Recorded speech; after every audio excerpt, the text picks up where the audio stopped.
Good afternoon, everyone, or good morning, depending on where you're joining us from.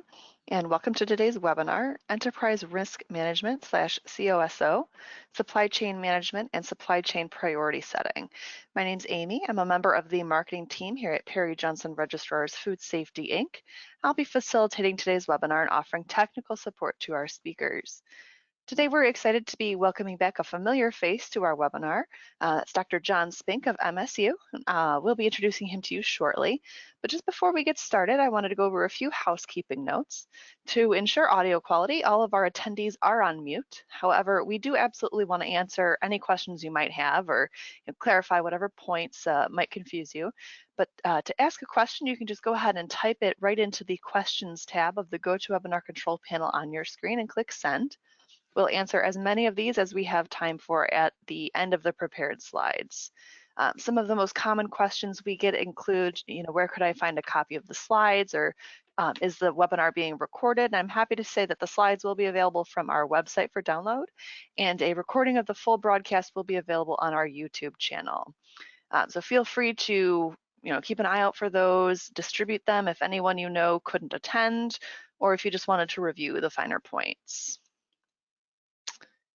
And this is what the control panel might look like on your screen. It could vary depending on what device or system you're running. You can just open the questions tab by clicking the little triangle on the left-hand side of that header. It should open up and let you type in whatever you have to ask and click send. As I said before, we will answer as many as we can before the conclusion of our designated hour.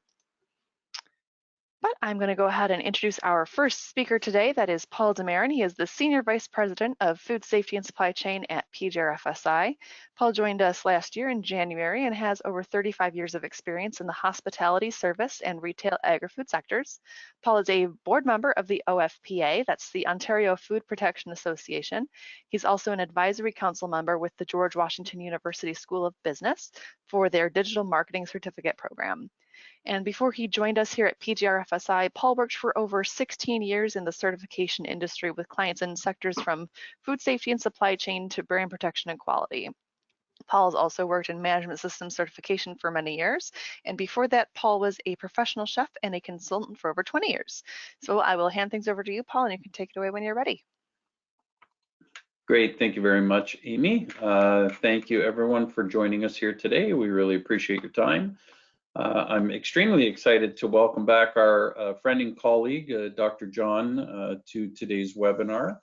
As many of you might know, we've switched up the format of our webinar. Previously, where we would give an overview of our organization, we are now foregoing that and going directly into our speaker content and expert content.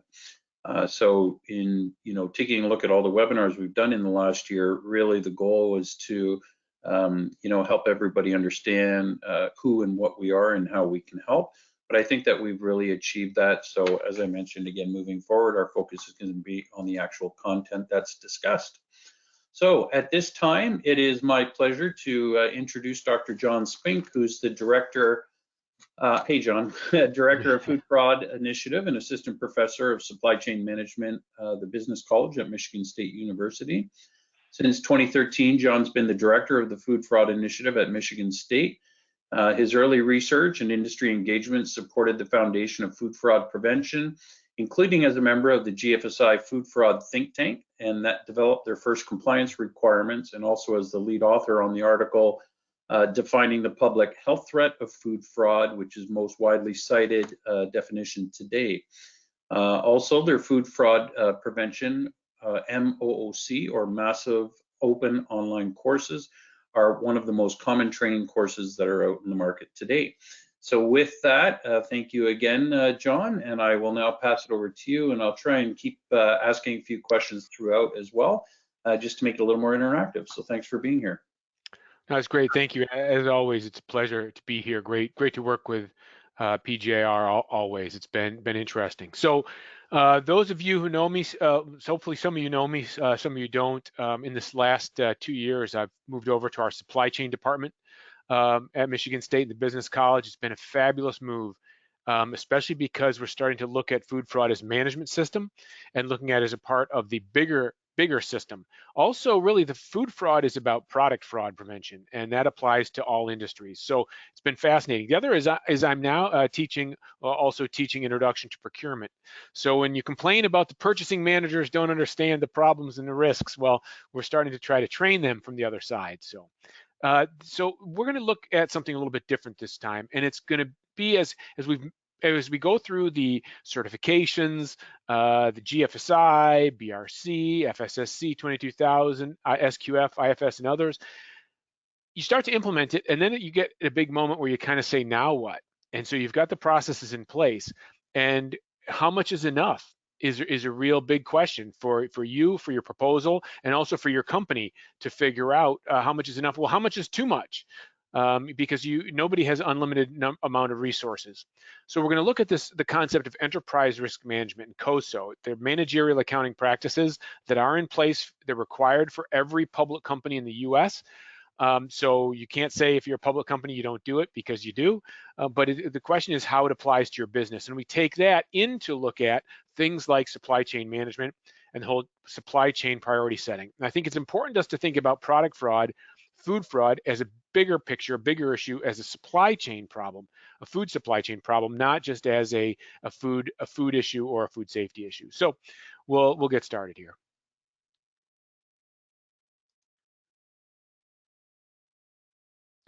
Okay. I'll get used to it. So here's the title slide again. My information's there, foodfraudprevention.com. If you want to communicate about anything, all of our resources are there. So interesting to look back to see what we've talked about before. So from the previous video libraries, it was way back early on in 2018, seems like a million years ago now, just kind of basically what you needed to know about food fraud. And then we advance through to look at the specific audit. That's interesting to think about how people are auditing you. What are what's the guidance for the auditors, so you know how you can prepare for them. Then we took a little bit of a different angle and looked specifically at packaging. And then the previous one was looking at COVID and food fraud in COVID overall. So I went back and looked at those to make sure to complement those as we move forward.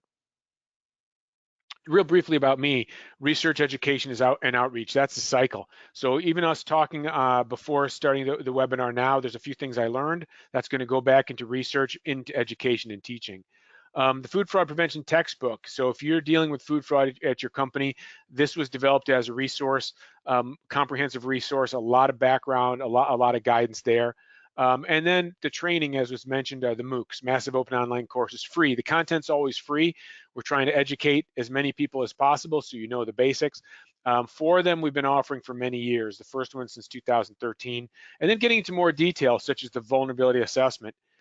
Beyond that is a new one, well, now it's a year old, I guess, developing organic fraud prevention plan with the Organic Trade Association.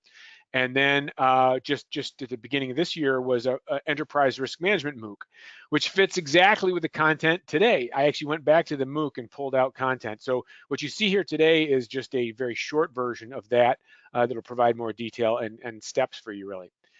And then really exciting for us is two MOOCs that we did online training with the USDA National Organic Program. So these are prepared for the USDA and specifically for them to train their inspectors. Key with that is that if you're getting inspected, you'd like to know what they're looking at. So I'll have some links for that. And then we have usually we have executive education, work with people, and then there's a lot of information on our website. So just to remind you again, actually some people that I've mentioned several times, they haven't really looked at this, but go to the Organic Integrity Learning Center. You can register for free and get access here. A lot of work went into this with USDA, with Organic Trade Association and others. And the 2 courses, they're really different than any other courses that we put together because they were so focused. One is this organic fraud and the criminal mind. That was to step back and really give education about the criminals. I always wanted to do a MOOC on criminology, but hadn't done that yet. So that really went into that one. And the next one is preventing the organic fraud opportunity, looking at very specific details, issues with things like certifications and others. So just really was a great body of work, I think. And those all fit into this overall idea. I think along the way, it's been interesting to see the research evolve. And now that you get systems in place, you've got inspectors coming to visit you, you've got these things going on, you now start to think about, well, you're proposing changes and you need to have some resources, and that gets to be the real question of how much is enough. That's the problem statement we'll cover here. Or really, how much is wasteful and too much? There's really truly no such thing as zero risk. If you're in the food industry, you do accept some level of risk. If you sell a product that's raw, if you use dairy, other things like that, then you definitely have a certain threshold for risk. But we manage our risks a lot. And so we have a zero tolerance for doing stupid things. We have a zero tolerance for releasing product that has a hazard that requires a preventive control, but there is a level of risk.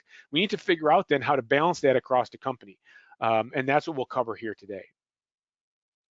So here's the big issue. And a lot of times it was hard for me to get down to the bottom line. And we'll review this as the last slide to make sure I cover it. But if your CFO can spend $1 million on only one project, should this be for your project? Because you get proposals all the time. Oh, we should do this, we should do that.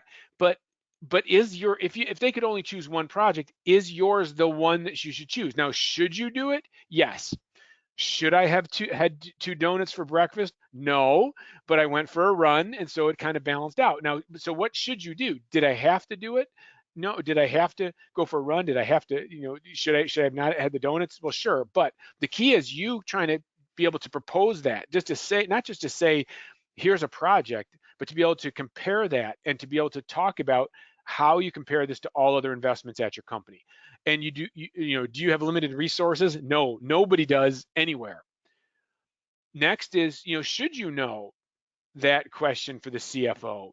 Well, that's an interesting question because, well, can you know about your entire company? Well, you can't, right? But the question is, do they know more than you know about your problem than you do? You're a food scientist. You're a food safety professional. You have a food chemistry background. Do you think your CFO has a food chemistry, food safety background? No, they don't. So you know more about your project, and you're the one that can have the most impact on explaining the real need for that project. But there's something you need to consider. And the key is, do you know about all their problems? The key is this proposal it might be important, but it needs to be considered in relation to all other problems or investments at your company. That gets to be really difficult. Now you could say, well, I'm not going to do that. I'm just going to submit the proposal, let them figure it out. But the thing is, then you're relying on them to be, to understand your problem. You're relying on chance, really. So it's really important and most optimal for you as a good manager to understand their problems, to try to figure it out. Put the problem, put your proposal in their terms so they can make a real clear understanding. The key is we want them to make a logical decision. But how can you know the answers? So you're not a CFO, you're not your CFO. You might have a financial background, but you're not. But that's specifically what we're going to cover today. So as you look at the proposal or the agenda, you have a system in place. We'll say if you're GFSI compliant, that's the prevention strategy, vulnerability assessment. But you've got this question then of how much is enough. Test once, twice, 100 times, and then when you define what's a medium, is your medium when you're looking at food fraud, is a medium risk for food fraud the same as a medium risk for food safety? If it's not, then you've got multiple scales going on here. If you're the CFO, how are you going to figure out if even you might yourself be giving a medium risk for food safety and a different medium risk for food fraud? Well, that's even confusing for your team, let alone theirs. And the key is to look at how to calibrate, and really to do that is utilizing processes. So we'll dig into that in a minute. So, okay, you've got, if you're compliant with GFSI, you've got the vulnerability assessment and prevention strategy documents. And so, okay, you have those. Now what? The big thing is that it's decision time. It's time to spend money. It's time to propose for those projects. Now think back, when you give proposals, do you have a 10% success rate, 100%, 90%? Do you think other people get more money? Does your company invest illogically? And maybe they should invest more in your area. But that's a real key for us to figure out how decisions are made. And that's why we need to keep going beyond this point, beyond just having these assessments and these reviews to one step further. So what we'll do is looking at this idea of assessing the incidents and this whole idea of the ranking itself. So overall, you try to, you do your rank order. So you find 5 incidents and you rank them in order from top to bottom. And so then you plot them somehow. You figure the worst one's very high risk, or somehow, and you plot them. But the question here is which one should be acted upon. Now this looks clearly that red and orange zone are really bad. Those should be acted upon. Those are the worst problems. But the key is right now you're defining food fraud problems in relation to other food fraud problems. That's interesting, but that doesn't help the CFO, the financial decision makers, look at your entire company and to compare this with everything else. That's where we then need to go one step further to say, is a high for food fraud on your assessment the same as a high for food safety, or the same as a high risk for anything across your company? So now which one should be acted upon? Let's say that we did try to recalibrate. Now look at that scale on the right. Those are still the 5 food fraud problems ranked in order, but we've calibrated it against all other risks. And a lot of times food fraud, I mean, if it's a suspicious activity, it doesn't have a known health hazard. If you know that there's salmonella in your product and people are sick, that is a very high, no question. So the very high for food fraud might not be calibrated the same. So we definitely see this a lot of times. People spread out the assessments on the left there, and then on the right is sometimes where the reality is. Not always, but sometimes. But the key is now trying to figure that, as it says in the titles there, food fraud versus food fraud risk, and on the right, food fraud versus all risks. So how do you deal with those? So first off, we'll take a break here and see if there's any questions. I definitely want to take any questions. Hey, John, I wanted to ask a question with respect to, you were talking about the organic learning program, and I just wanted to ask, who's the intended audience for the USDA organic training programs? I mean, I'm sure it's the inspectors, but it'd be good to have an understanding of what the inspectors are going to look at when they visit. Yeah, that's a great question. And originally USDA did focus that. Well, they needed first training for their inspectors.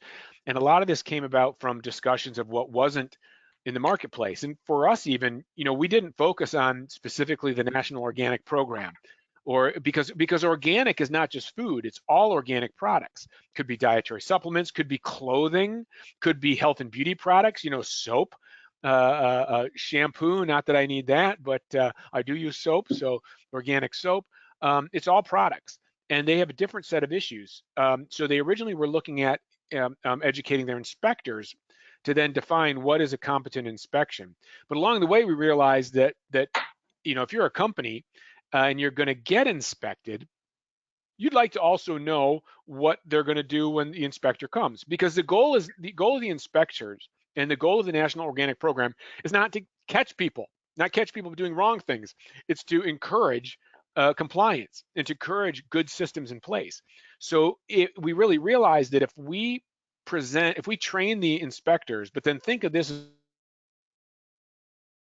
as also training for the people, then it's going to make the inspections that much more smooth, because you're going to know exactly what they're looking for, and you're going to be able to develop the systems that meet those needs. And when they come in, they're going to be able to see those common terms, concepts, the appropriate depth for you getting inspected. So they were developed for the USDA inspectors themselves, but really, they're really so great to apply directly to you. Look at this is what's so great about food fraud prevention, is that there's so much collaboration. And we're all moving towards the same goal of preventing it. And that's a real key. I mean, in that organic program, the title is preventing organic product fraud. It's not catching it. And it really does look at vulnerabilities as we're looking as well.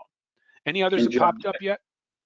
Yeah, no, this presentation is very timely. There's a lot of talk in the industry right now about enterprise risk management.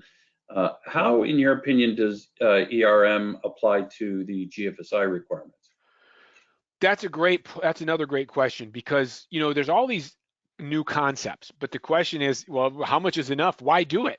You've got plenty of things on your plate. I think like all of us, you're not sitting around looking for things to do. One of my big goals for this year is to do more of less. I want to have fewer projects, but work more on them. And everybody's looking at that as a goal. So really, when you look back at GFSI, GFSI's requirements from the GFSI document are very, very light.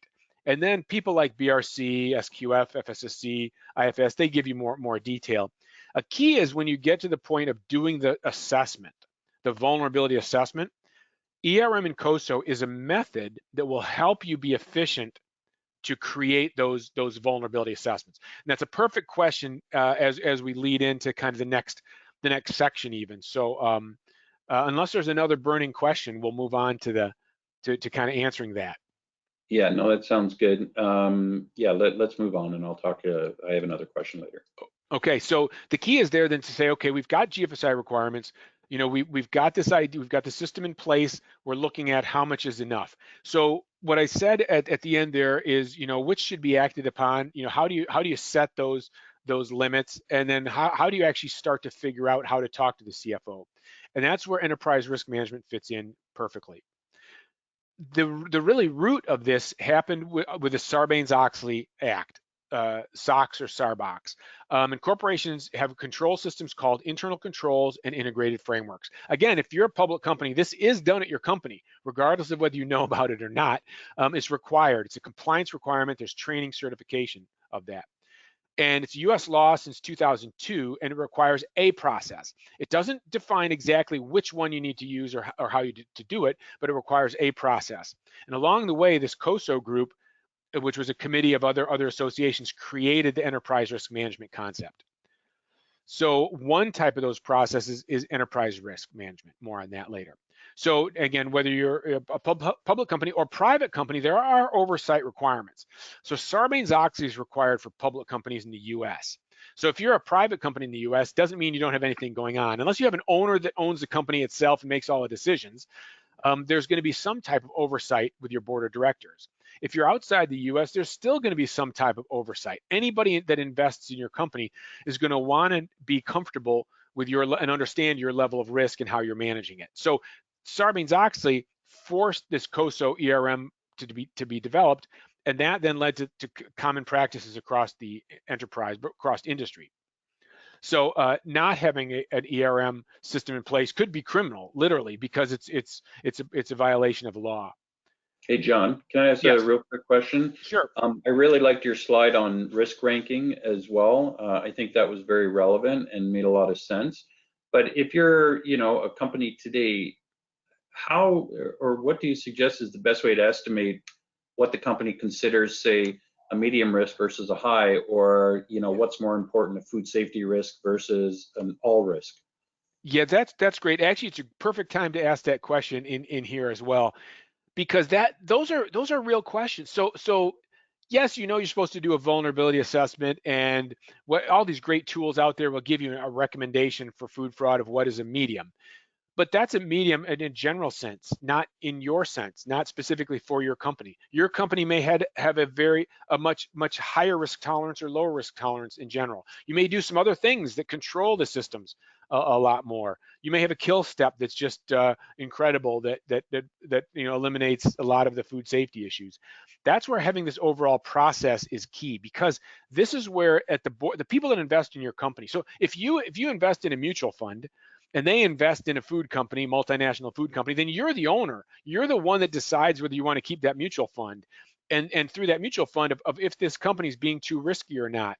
That's where we set this level of where this risk tolerance is. And this gets specifically back to enterprise risk, actually specifically to this slide right here. So great timing here. So is this serious for you or for your company? Well, when companies identify and define their risk tolerance, because you're thinking about investing in the company, they define their risk tolerance. This is the 10K form. You can look this up on just Google it. 10K form or 10Q form. That's quarterly forms or annual forms for Sarbanes-Oxley. So here online is the CEO and CFO. This happens to be Kellogg Company from 2017. They posted this statement and signed it.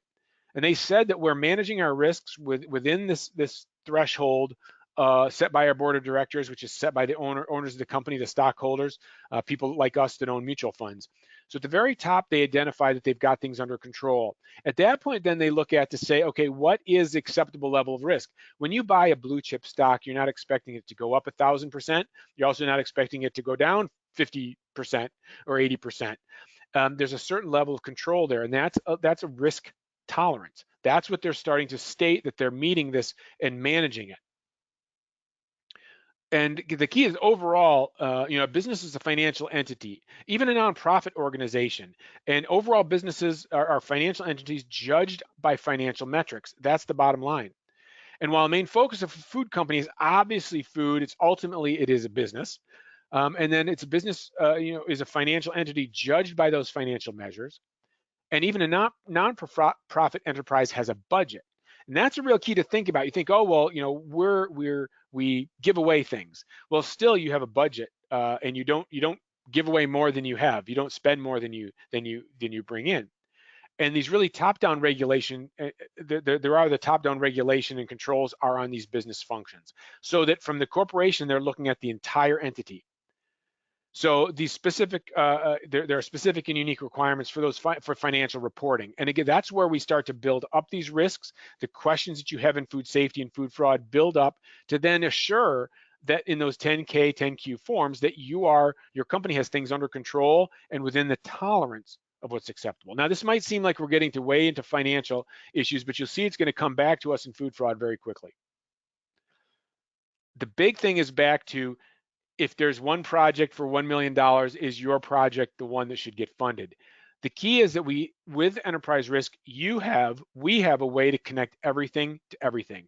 And that's where we really needed a way to coordinate this. And this is called internal controls. So everybody does the similar types of assessments. And there's an integrated framework, and that then connects people together to understand that we can judge and track some of these controls and systems across the company. And remember, the systems got out of control in the past. That's why we have Sarbanes-Oxley. Anytime there's a law or regulation, something comes out, it happens because someone did something that was a problem in the past. And that was really, if you remember back, Enron. Actually, I was living in Houston at the time, in the middle of that. I knew people that were working at Enron. It was a really amazing time in the marketplace just to see everything going on. But others were there, Parmalat, WorldCom, and others. Even the subprime lending crisis. Those all led to reasons why we have these controls. What's important for us is that these controls are in place and serious. We can use those when we're trying to identify how much is enough for food fraud prevention. And formally, really, what we're looking at here is there's these let's talk about what is ERM, because a lot of people are starting to talk about enterprise risk management. We need to be really clear what we're talking about. So when I say you should do ERM, I don't mean the formal enterprise risk management, full implementation, full certification by COSO. Now, some companies decide to do that, but there's a lot of reasons why that's a challenge. And you don't need to do it for food fraud because it's extremely complex, time-consuming, resource-intensive, like mad, extremely costly. But it is a very thorough and interconnected activities. It's really efficient for a lot of companies. Finance, insurance, other types of companies that deal with a lot of issues like that have very, very robust systems. We're not talking about full formal ERM. And that's usually really formally implemented at the very high level. So a lot of companies only have that at the very high levels.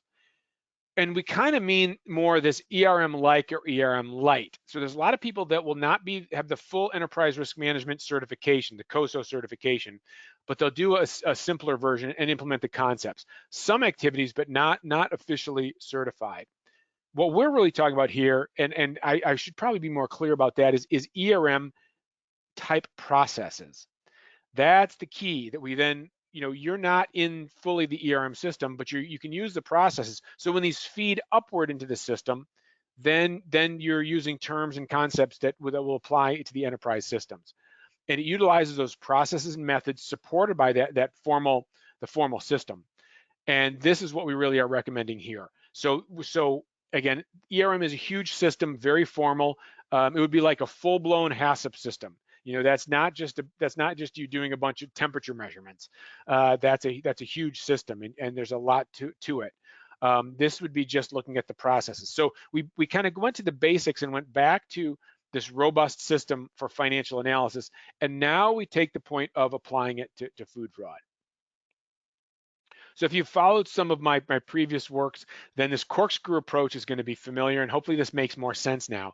When we talk about the corkscrew approach, what we mean is that at the very beginning, when we're dealing with food fraud specifically, there's limited direction on how much is enough. You know, GFSI definitely doesn't have a threshold or a limit. It says you need to do the assessment and figure out the problems that are too unacceptable. And even in the systems, the general systems that are in place to apply, they basically have high, medium, low, but they're giving you general ideas. So there's that really limited direction. So what we recommend here is starting light, but do a complete assessment. Now, what we mean by that is in a corkscrew is go all the way around and then see if you need to go deeper. Cover all products in your company, look at those at a very high level, maybe 5 big groups, and then you figure out which ones are a problem, and those are the ones you go deeper. And remember, GFSI does require assessments for all types of fraud and for all products. That's incoming goods, that's outgoing goods, it's product in the marketplace, it's raw materials, it's everything at any point. It's all types of fraud. Could be labeling, could be stolen goods, could be counterfeits and others. Go as deep as you need to go, determined by your risk allocation decision makers or the auditors and inspectors. So let's say that you have an issue, melamine in infant formula and pet food, and you did an assessment. You figured that it's unacceptable at the levels that it is, and you recommended a certain set of tests to do for incoming goods. Now, if you went to your resource decision maker and asked for that $1 million, and they immediately came back and accepted it, you don't need to go deeper. You don't need any more level of detail. Now, they may come back and say, well, we're comparing this against some other things, and we don't know if we should give you $500,000 or $1 million or what, then they're gonna ask you more specific questions. At that point, you went around once, you gave them the proposal, they ask you for more, you go down again, all the way around, and keep going until they have enough information to make a decision. And a decision is yes or no. That's where we can apply these ERM concepts, because at the very beginning, at the very top, that's pretty light and pretty quick. As you go down with more and more information, it's becoming more and more robust. It's becoming a very detailed assessment. And within these requirements, there's a definition of a 2-stage assessment. And the first is an initial screen. So if you and I sat down and did an assessment, just things off the top of our head, using our expert insight, that's acceptable. That's an initial screen. We could do that right now. We could do that within an hour. And the bottom line is you would already have that first iteration. You'd have the first level of review. So it's okay to do that. It's allowed. But at this point, you still don't really believe that or feel good about that. So we're going to cover that in a couple more slides to give you more confidence. And we actually published a paper on this, introducing the food fraud initial screening tool. So there is already a scholarly publication, actually several years old now. So before moving on, we'll stop to take a break. I'll have a sip of water here, and you can ask me if there's any questions that came up.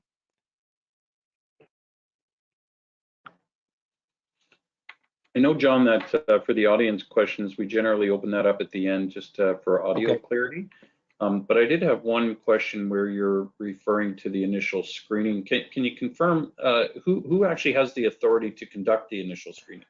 Wow. Okay. There's a great question. Can I do one? Am I allowed to do one? Well, if you're doing the vulnerability assessment for food fraud, then you're asked to do it. So you're starting to do that assessment. The question then is, when you look at that to say, well, which assessment do I do? And you can look at, there's a lot of great resources out there. And now that we've got this published, an initial screening is something you just use this as a method. That's partially the reason why we published the article, because now you can just refer to this webinar and our article to say this was one of the types of assessments that's out there that we'll conduct. So we basically we enabled you to use whatever tool you felt is comfortable, and this initial screening is definitely public. But the thing that's important about it is that it feeds up into this enterprise risk management. These are enterprise risk management terms and concepts. That's why it's called an initial screen, because ERM calls it an initial screen. So if a CFO or someone that's really certified and trained at ERM sees you calling something an initial screening, they're going to know exactly what that means. That doesn't mean you've got 1 million data points and it's a probabilistic risk assessment. It means it's an initial screen. It's a first review of that. Actually, that's a great question leading right into this. That will help me with the focus on the next slides even. So putting it into practice, this is a report on the upper right you'll see from ERM, from COSO. And when they talk about putting it into practice, this is the part that enables you to do this. You and I could sit down together and do an official initial screening. And it really is looking at this as a starting point. It's generally, so CFO, if they see these problems, they do these type of assessments frequently, or the team that works for the CFO. Generally, what are we looking at here? Not so bad or really bad. The Suez Canal, when the ship got stuck, a lot of people did these very high-level initial screenings, trying to get a gut feel, like over lunch period, to figure out how bad is bad. So it's right there that it's talking about it in the document that it's okay to do it light. And you think of this analogy of checking the weather outside. What kind of scale? If I say, what's the weather like? Well, is it going to snow tomorrow, or is it going to be 80 degrees? Is it raining in an hour or not? If I'm running to my car, I don't need to know exactly the barometric pressure. Just let me know if it's raining now. And a lot of times with these initial screens at the start, that's as light as it needs to be at the start. Now later, if we're starting to go on a camping trip, we may want to know a little bit more, but that's more information. That's a more detailed assessment than that initial screen of glancing outside at the window. And really, what they're doing here is they're just trying to get a mental set, a mindset of what's coming. And so it's a very, very high level, again, a very, very early look at the issue. Also, if it's perceived as a very impactful activity, the C-suite may feel it's crucial to immediately update and warn the board of directors. That's a real key. So like if something comes in and they're doing an initial screen and they figure Suez Canal ship is blocked and you got product on that ship, or product right in front of it or behind it, it may disrupt your sales. And that's something that you want to be the one letting the board of directors know of problems, not having them call you and ask about those issues. So these are why a lot of times these really quick initial screenings do happen frequently. So you're okay doing them because people have done them at the top. Next, to give you just a little bit more about this two-stage process. So some people think that we made this up. We didn't. We looked at resources to try to help figure out what was valuable, what was out there already as a standard operating procedure. So this is the section on assessing risk. Again, in a COSO branded, published document on their website. They say here that risk assessment is often performed in a two-stage process. So right there, it's in black and white that they're talking about it. An initial screening, there's a term you already know, of the risks and opportunities performed using qualitative techniques, qualitative words, assessments, high, medium, low. That fits into this category because again, it's an initial screening, followed by a more quantitative treatment of the most important risks. A couple of things there is look first you look across the entire enterprise. So let's say you do a food fraud assessment and you look at 5 product groups coming from 5 different types of suppliers. 5 by 5 is the type of matrix we use at the start. When you look across all those 25 items, cells, then you're going to have a couple that are the worst. And you want to look at your entire business in total, and then to figure out which ones you really need to focus on. And that leads you to find, say, 3 areas that are really bad. Then you'll go into detail in those 3. And part of this then is you going deeper because you've already identified which ones are worst. But then also when you start to go to make a decision, you get information from the decision maker themselves. So this is where when we saw COSO, it was perfect for applying the methods, not necessarily the full-blown ERM system, but applying the ERM type processes fit exactly what we needed. So conducting that assessment. So that's all theoretical ERM, finance speak. But one thing we did, I think is kind of our role, is to then apply it into food fraud. And you'll see there's the slide, the cover slide from the MOOC. So we've got a 2-hour webinar program on that, goes through a lot of details and walks you through the process of what was published in that paper. And the key is getting to something that looks very familiar, like we saw earlier, a couple slides earlier, was there that heat map. And that's now that heat map is calibrated. It's not just food fraud related to food fraud issues, it's food fraud related to enterprise-wide issues. And we walk through some of these ways to calibrate that. A key is then if you set a medium and say it's $1 million of loss once a month, then that's a very much more specific number for that estimate. And now you have something to talk about with the CFO team or the ERM team to really figure out how to calibrate that. And so you can see the details in the VASP training for more. And what we're doing here is, again, we're converting your food fraud ranks to the enterprise risk ranks, and you're plotting them on this corporate risk map. At this point, you now can say that item that's in the upper left C is in the red zone. That's clearly intolerable risk, very high, and it's related to those intolerable risks of your enterprise. You can go to the CFO and say, we've identified 3 items that are in the red zone, intolerable risks for our companies that we must deal with. Now you can state definitively that. Now, when they look at this, they'll help to calibrate if you really did get them exactly right. But now you're talking in their terms. You're crystal clear that these ones are truly intolerable. And then that's where then you apply it to this enterprise risk management and rank your first, when you do your first initial screenings and deeper vulnerability assessments. You now are calibrating with the enterprise. From the very beginning, when you apply these right away, when you look at a new incident, new issue, you have more tools to understand how bad is bad. Of course, every food fraud incident is a concern, but then is it one that you need to call the president of your division right away or not? And John, how would you use that initial screening when you make a request to management? That's a great point. So let's say that horse meat and beef just occurred. You just heard about it. So you just got a tweet or however you get your alerts. Then with your team, the first thing you should always be thinking about how you not is that bad, but that you should go through the assessment. So the first thing to do is then to get out your vulnerability assessment tool, and you start to plot to look at the likelihood and consequence. Now, if you do species tests on the product that comes in, or let's say you buy from 3 of the biggest meat distributors, producers, whatever, that are GFSI strategic partners, then you would look at either your supply or your testing to realize that the likelihood is probably very low that you would get any horse meat. So look over there, that's a VL, very low. And then the consequence, if you did get it, well, you already have these, if they did happen to send the product in, you already have a lot of testing for species, and you're already buying from people that are very diligent as well. So most likely it's a very low likelihood that you would get that horse meat, even if it's happening in the world and you knew it was happening across Europe, but for you it would be a very low likelihood, and the consequence would be low or very low because, again, the traceability systems you'd have with your suppliers. So the immediately is how you would use this is that you would then, you could do that just on the phone in 15 minutes with your team.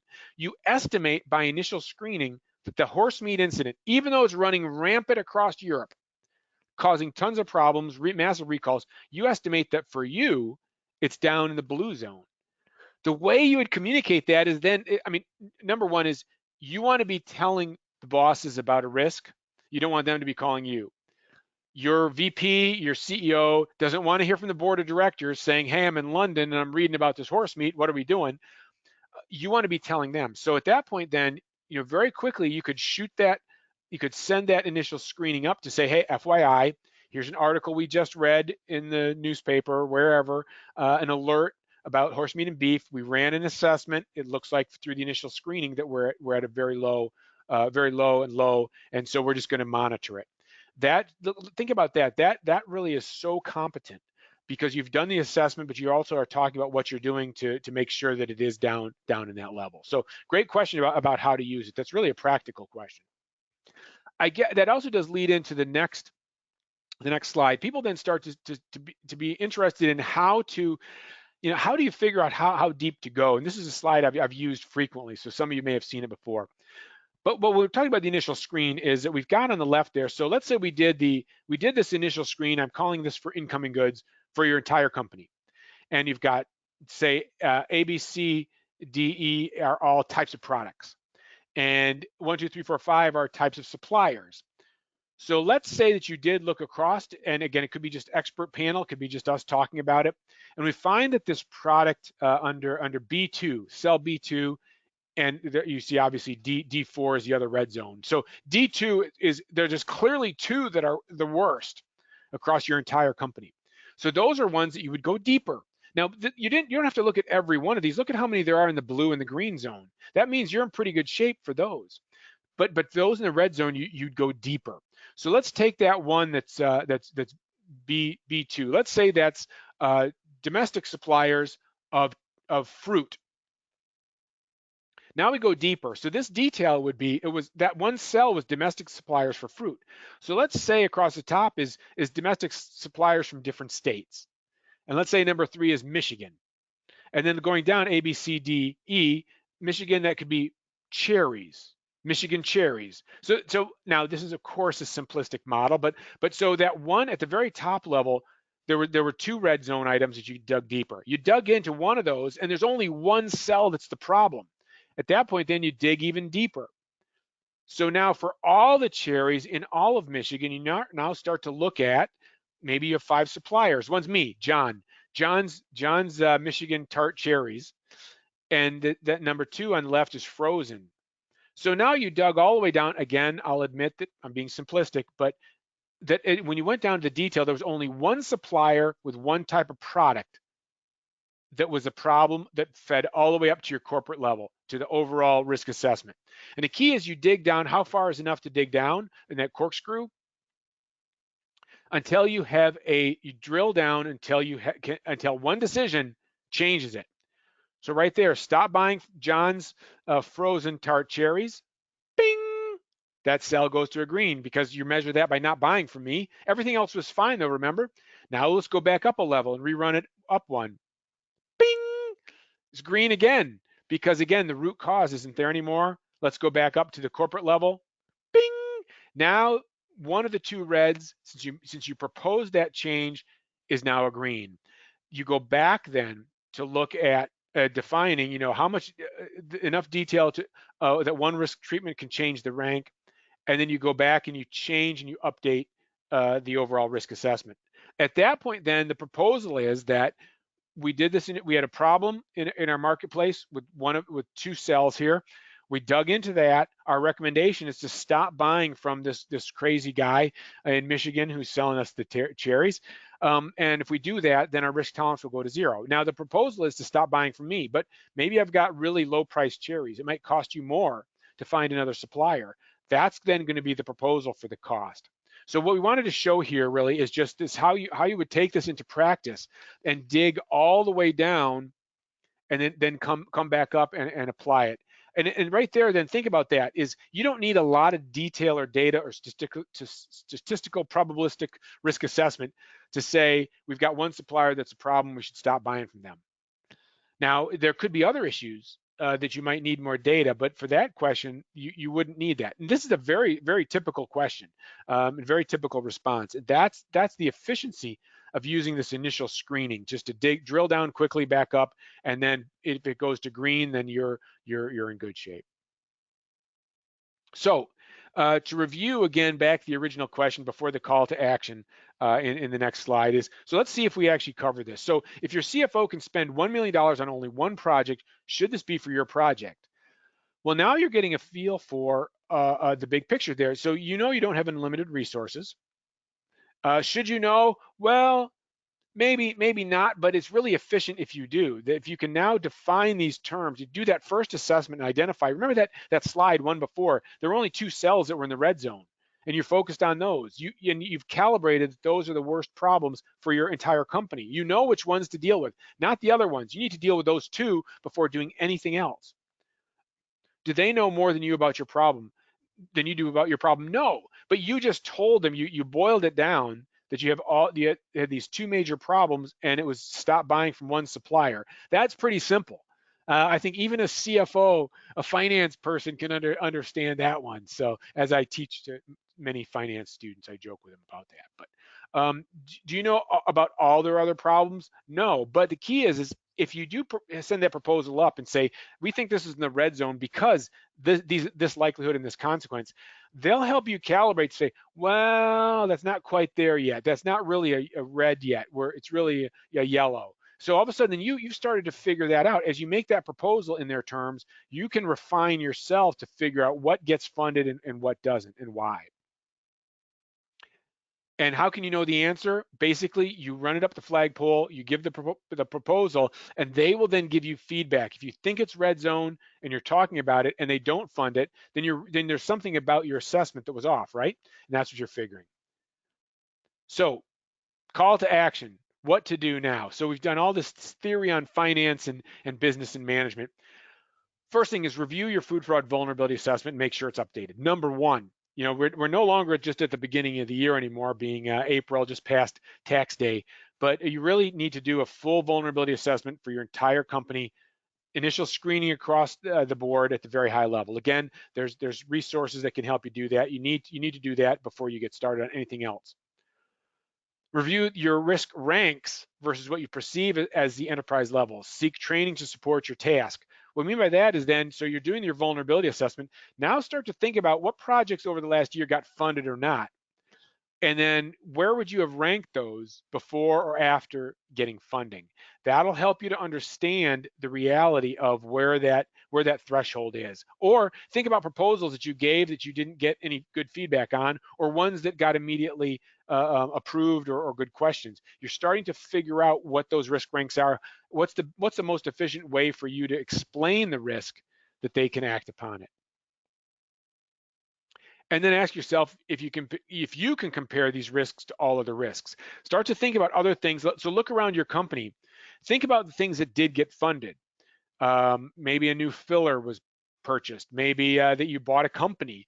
Maybe you had layoffs. What got funded or unfunded? And then try to figure out why those were or weren't funded. Like what's the level of return that your business got off that? That will just give you a little bit more of an idea of what and where they're spending their money. Process, repeat. Plan, do, check, act. That's the quality management process, right? So you've been through the vulnerability assessments before. Go through it again. Start to apply this initial screening to look at enterprise-wide concepts, and keep going and keep repeating the cycle. You learn every time you go through it. I can't emphasize enough to go back and make sure you're doing the enterprise level overall vulnerability assessment, even if it's just an initial screening, every year. Do that just to look to see if the same issues are there, and then start to really focus downwards. You do that by doing a gap analysis to see what you're doing, and then updating the assessment.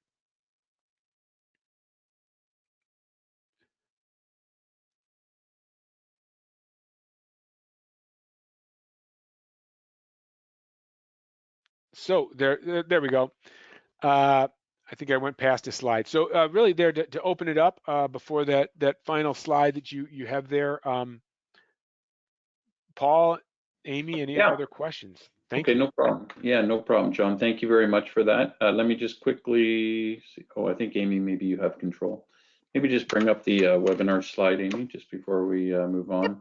There we go. These are a couple upcoming webinars that we have this week and next week as well. So please do feel free to jump on and join us for those. We're really looking forward to it, and they should be some great discussions. Okay, so again, thank you very much, John. I'm going to pass this over to Amy so we can open it up for some audience Q&A. Absolutely. Let me go ahead and pull up that Q&A slide here. All right, let's see, opening up the questions tab. If you had any other questions and you haven't gotten them in yet, please do so now. I hate to miss anyone's questions before we wrap things up. All right, John, let's see, I've got here, how would you define risk management and what are the key benefits? Oh, I love that question because I constantly ask the simplest questions, and I'm constantly baffling people because they don't know some of those simple answers. So let's go back. That's really important to say that, to go back to the basics. So risk management in broad concepts is a couple things. It's really just having a structured way, methodical way to review the potential impacts on your business. Now, actually, risk is positive and negative. So that could be value creation or value preservation is what ERM calls it. So growth of the business or or protecting it from loss. Think about it, that if you start a new product, there's risk to it. If you buy a stock, there's risk, and in there as well. You're looking for the upside. So overall risk management is having a structured way to manage risk. Do that by identifying problems, having a way to assess those problems, having a way to manage them, meaning reduce them, and then communicate it internally as well. Every company is going to have some type of standard that they use. You know, if it's HACCP for food safety, that's a risk management system. In reality, it's quality management system, and risk is a part of that, or it's going to be defined at the very high level. Was there two parts to the question, or was it just really that first? It was how do you define risk management? What are the key benefits? Oh, yeah. So the key benefit is that you want to optimize resources. That's not minimize risk, actually. It's optimize your resources. So let's say that if you are investing in a stock, you know, right now, you're investing, you've got money. Say you've got $1 million and you're going to invest. You just won the lottery, you're going to invest it. So do you buy right now in the market? Do you buy into a mutual fund? Do you buy gold? Do you just put it in the bank? Or do you buy a stock? Do you buy a company? What do you do with $1 million? Then that's about deciding what your level of risk threshold, your tolerance. If you think the market's going to go up, then you put the money in the market. If you've got a great business and you think putting $1 million into it is going to get you more of a benefit, then you invest it there. And that's the part about the benefit, is that you now have a structured way, methodical way to decide the best way to optimize your business.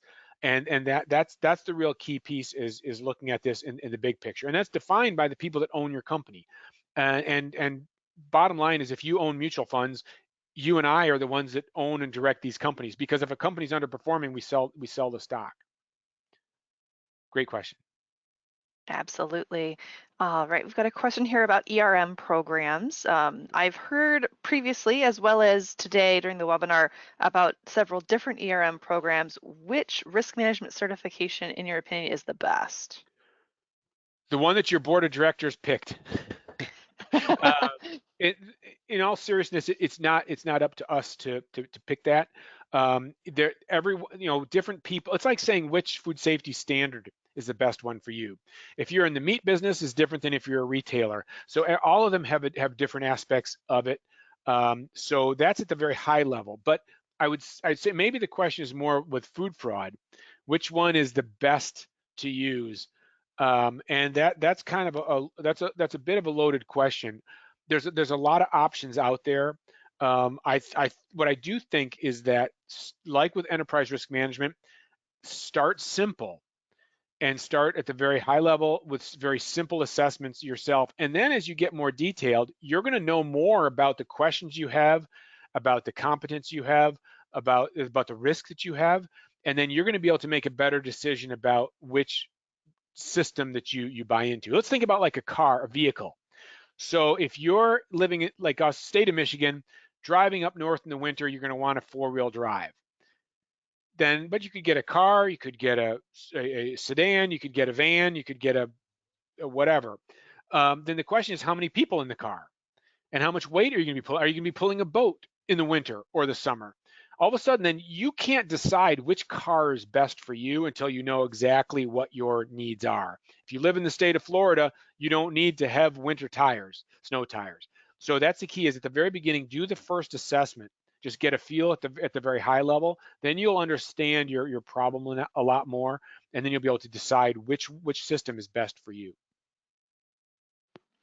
All right, great. We've got a couple more questions here. What is the importance of ERM in the overall strategy of the company? Yeah, so it's interesting. So at the very high level, so the board of directors, they are, so if you own a stock, the mutual fund holds the board of directors as your proxy. They're representing you to the company. They're representing your investment in the company. So the board of directors looks at the business itself, and they look at the CEO, the presidents of the divisions, the VPs, and they say, look, we're expecting you to operate within a certain level.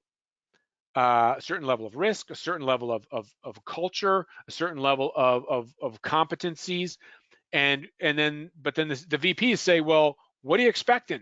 What are you expecting from us? And that's where the back and forth is then to define clearly that level of risk. So there's going to be a risk committee, which is going to be the board of directors and then probably some VPs that really look at the risks of the companies. And what they want to see is across all the investments, say you have 5 different businesses, across those 5 businesses, that everyone is operating at the optimal level of risk. Meaning that some people, like maybe 3 of the division heads, are really, really conservative, don't like to do anything with any risk at all. And so they may be actually operating so far below the risk tolerance that they actually are losing business, losing opportunities. They should be more aggressive. They should be more out in the marketplace more. And there might be 2 of the ones, or 1 that's just crazy, that just will take every risk known to man. That 1 person could put the entire enterprise at risk. That's this internal framework.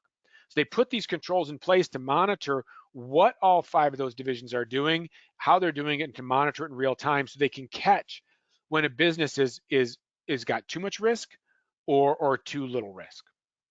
Could you repeat the question again? I think I went off the rails again on that. No, it's just what's within the overall strategy of the company, where is the importance of ERM? Yeah, so enterprise risk is that the board communicates with the business so that the business operates as intended. And with that is that when there's these internal controls, they're monitoring the entire business in a systematic way, in a consistent way, to be able to judge if anybody is really going off the rails. And that helps to keep the businesses balanced and to make sure that the risk is within what's acceptable for the company. Now, key is that things can change very, very quickly. So as soon as COVID hit in February, March, 2020, that a lot of boards decided different things. Now, maybe they wanted to hoard cash. Maybe they wanted to go ahead. Maybe they're a retailer and they thought this is our chance to go to curbside pickup. We have some local convenience stores here in Lansing, Michigan, mid-Michigan. They invested heavily and quickly in apps for online ordering and delivery services because they hadn't had delivery services. They were the corner convenience store. And they all of a sudden, they got a lot of wallet share from a lot of us, like our family, because they had the curbside pickup so much sooner than anybody else. So the board, at that point, the board of directors might have said, whoa, everybody, hold off on any new projects. They could push a button all across the company, those projects could stop. The risk, anything risky at all went away because they wanted to have the cash and they wanted to focus the business on what was optimal, which was moving to the curbside pickup and having the apps for ordering. So with that system, that internal controls allowed the corporation to be very flexible. So it's having things under control. And for us, from the food safety side, from the food fraud side, the reason why we like these systems is that we now know how we're being judged, how that project's being judged. We can calibrate our problem against other problems. A lot of times in food safety, we think that they don't understand. We start talking science and they don't understand us. But the thing with this is then now we're talking about we're putting that into the finance terms, and we can be truly understood. Thank you. Oh, absolutely. Thank you so much, John, for taking the time to present for us. It looks like that was the last question in the box. If anybody had any other questions, maybe, something more specific to your situation that you didn't want to ask live on the air, that's totally fine. We understand. If you wanted to shoot any questions, John's contact information is obviously on the screen right there. If you wanted to check out the MOOC programs and, historically what's been involved there, that link is on the screen as well. I didn't even realize that was there's a QR code there. If you want to whip your phone out really quick and scan that code and get that textbook link, feel free to do so. And as I mentioned at the beginning, a recording of the webinar from today, if you missed maybe the beginning or you wanted to share it with someone else in your organization, the recording will be posted on our YouTube channel, and the slides will be available from our website at pjrfsi.com. John, from everybody here at PJRFSI, thank you again for another fantastically informative webinar. I wish we could have you on every week, just from the ease of working with you and as well as the thoroughness of your presentations. But we are definitely looking forward to our next session with you, and we hope to see everyone else on a future webinar. So thank you all for attending. Thank you. Everyone have a great day, and we'll see you next time.